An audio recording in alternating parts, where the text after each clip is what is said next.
love me, Matthew? I do. Honestly? Yes. Hello नमस्कार, माझं नाव सृष्टी चौधरी आणि आम्ही वसंतदादा पाटील कॉलेजमधले आहोत. ह्या वर्षीची जी घोड्याची थीम होती ती जॉमेट्रिकल शेप्सवरती होती, फॉर्म्सवरती. त्यानुसार आम्ही हे रिप्रेझेंट केले. आमच्या पूर्ण प्रोजेक्टचं नाव आहे कल आज और कल. आणि कल आज और कल की जसं पास्टमध्ये लोक टायर बरोबरी खेळायचे, लिट्टी दांडू खेळायचे आणि कंचे बरोबरी खेळायचे.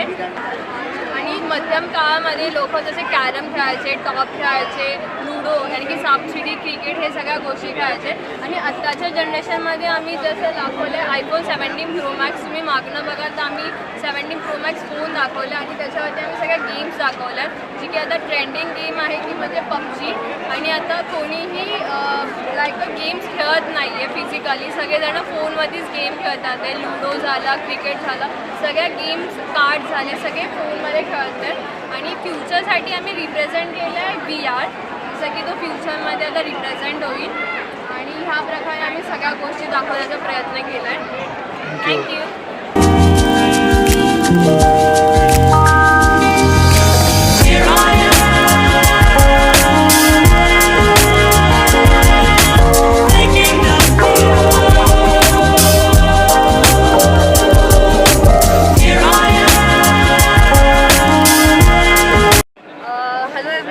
माझं नाव अग्निशिखा.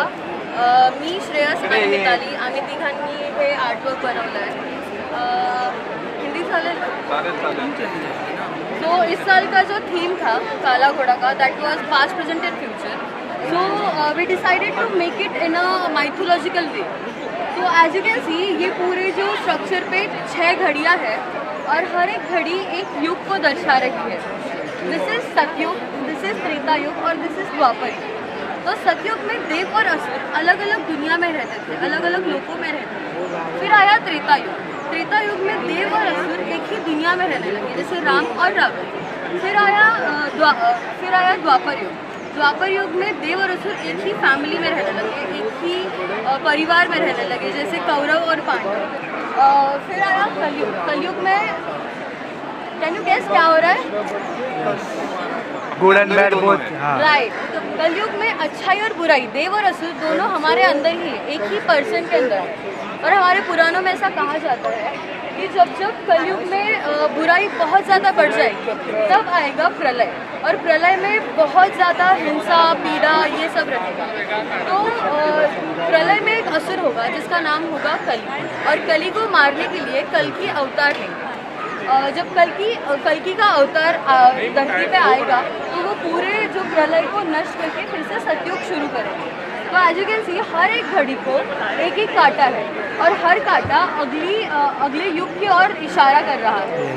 तो वैसे ही जब प्रलय नष्ट हो जाएगा तो फिर से सतयुग आएगा, फिर से त्रेता युग, फिर से द्वापर युग, फिर से कलयुग, and this cycle will go on. तो ये समय का चक्र चलता रहेगा.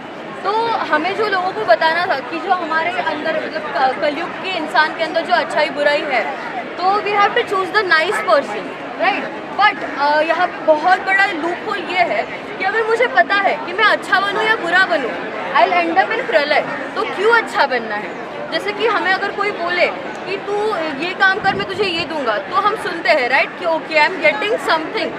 तो वैसे ही हमने सोचा कि ये थ्योरी को कॉन्ट्राडिक्ट करने के लिए हम एक नया युग बनाते हैं जिसमें बहुत पीस और शांति ये सब रहेगा. तो दैट युग इज़ अनंत युग. अनंत युग में यू कैन कॉल इट अगर प्रलय में ना जाके और ये साइकिल में ना अटके अगर तुम्हें मोक्ष प्राप्ति करनी है तो you have to go into अनंत युग. Can you come to that point?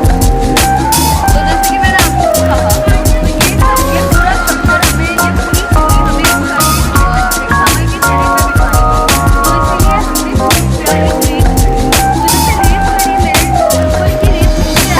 और टाइम चेंज होता है. वैसे ही अगर हमें हमारा टाइम चेंज करना है तो हमें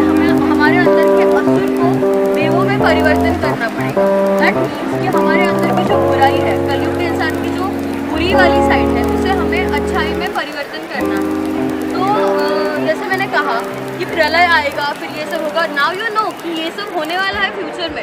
तो why are we waiting for someone to come and save us? क्यों हम वेट कर रहे हैं कि ऐसा कुछ होगा, फिर इतना मतलब एक्सट्रीम लेवल का कुछ होने वाला है और फिर कोई आएगा और हमें बचाएगा? Why are we waiting for that? अगर हमें पता है कि बुराई भी हमारे अंदर है और अच्छाई भी हमारे अंदर है, दैट मीन्स कली भी हमारे अंदर ही है और कल्कि भी हमारे अंदर ही है.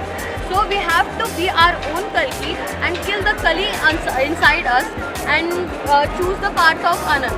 Thank you so much.